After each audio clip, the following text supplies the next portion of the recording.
Valentine's Day is right around the corner, and this year we're taking things to a new level. Don't just buy a gift for your loved one. How about making something from the heart? Taylor Sprayworth from Taste Spray Design joins us with an at-home craft for all ages. Good morning, Taylor. Good to see you, my friend. Hi, good morning. Thanks for having me. All right, so what are we making today? I just love the idea of this. Okay, well, we are going to be making a fabric heart door hanger today. Okay, a fabric door hanger. Okay, and what supplies do we need? Again, all stuff around the house? Yes, we will be using tinfoil, paper towels, maybe if you have some leftover ribbon from Christmas wrapping presents, and probably the most important thing that we'll be using today is some fabric. Okay, and this fabric, you told me to pick something that was sentimental, right? Why is that? Well, all too often, I feel like with Valentine's Day, we turn to paper. It's the #1 paper craft of the holidays. And fabric just will immediately connect you to a memory. And I think that is such a beautiful thing when it comes to Valentine's Day, because all too often we only think about the people that we currently love, and we don't necessarily remember those that have passed that we have loved. And so this is a great time to pull out an old shirt from a loved one, or that old apron that your grandmother used to bake in, or baby clothes that your kids used to wear. And we have feelings and emotions attached to these fabrics. And what a beautiful way to connect them to the holiday, create something so when you walk in and out of the door, you will be reminded of that person. Okay, I love that. So I found an old dish towel that I had at my house that means something, it's sentimental. And what did you pick?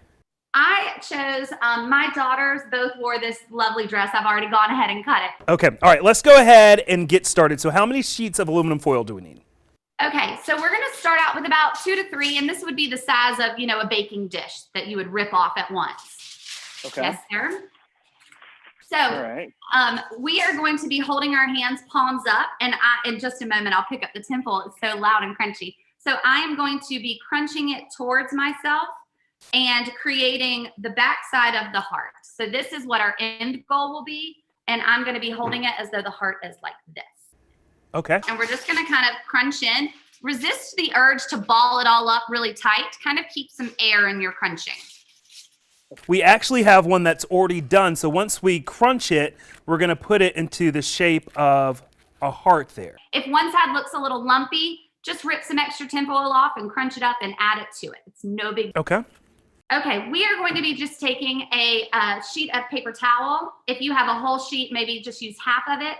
And we are going to be wrapping our heart in it. And what this will do, this is where our Scotch tape comes in. We're going to wrap any way you can. Just fold it over the edges, fold it over the tinfoil.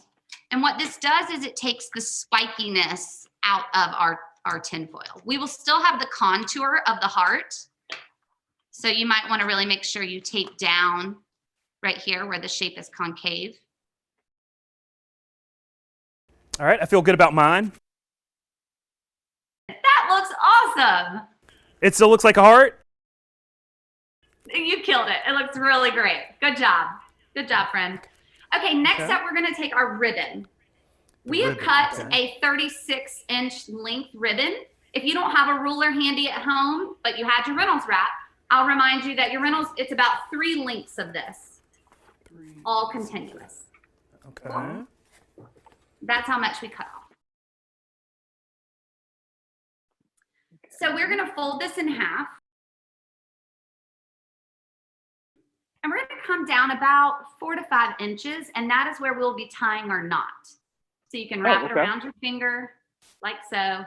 And this loop is the hole that will go over your door hanger. So if you're not sure if you made it large enough, this is a great time to kind of run over to your doorknob and kind of test it out. Oh, okay. Oh, okay, perfect. Is we're going to put it right here on top of our heart. So the knot will sit down in that concave space between the 2 humps. Cool? Okay. I suggest you put a little piece of tape on either side. So pull it tight where my fingers are, and then put a little piece of tape here and on the back side. Okay. A little piece of tape. After you get that done, you can wrap it around and then just tape again. Make sure your loop doesn't get sucked into it. As long as it is secure, okay. I have got my fabric and I have got it wrong side up. at the moment. This is also, for measuring sake, I'll tell you, it is about the size of a paper towel, approximately. And our heart was about 3.5 inches wide and tall. So we're gonna slide it down to the bottom because our goal will be to flip this over the top. Okay. So this is a good time to just kind of take a measurement, make sure that your heart has enough space on either side and down at the bottom. You need about roughly an inch. Okay, let's move our heart out of the way. Let's fold our fabric in half. And right here along the fold, we are going to be making a tiny cut in the center. So just a tiny cut in the center. Okay. Don't cut too large. We're cutting just a very small amount. And all we need is for that knot to be able to get. Well, I mean, it kind of still looks like a heart. The heart shape will take form. Awesome. Yes, you're killing it. So what we're going to want to do is we are going to want to secure our knot so it sticks out the top. And what we're going to do is we're going to kind of pinch right here, and we're going to flip it upside down. And we're going to put a little dab of hot glue right there. So right there, a little hot glue.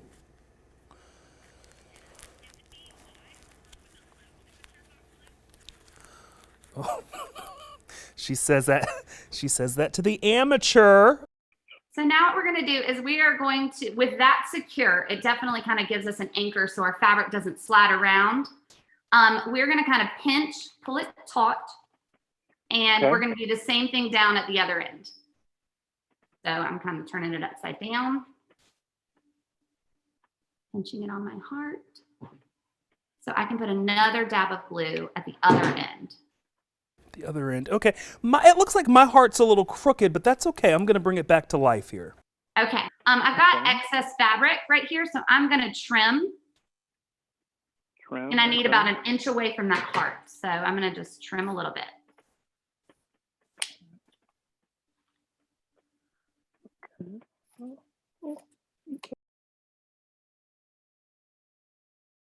Little piece of a little hot glue right there. Okay. This is going to feel very, very much like wrapping a present, wrapping the side edges of a box. So you go down on the edges first. We'll be securing with glue. Ooh. Okay. And then here, just like you would if this was a wrapping paper, you would use tape. But we will be using hot glue instead for securing it. So I'm going to fold it and fold. Now at the top curve, it's important, Brandon, for this part to get folded down first before you do the edges. It'll just give you a nice little extra peak, little corner. Oh, I love this. All right, so to repeat this step, I'm going to come to the other corner. I'm going to put a dab of hot glue and fold this down just like wrapping a present. It's a little hard to not be there to give you my hands to help. But what we have is our fabric is folded and hot glued down on the edges. And then we're going to kind of tuck and do the bottom. If you end up with too much fabric, you might have to trim it down here. Oh, this is all a matter of just kind of folding it up without getting hot glue all over your hands.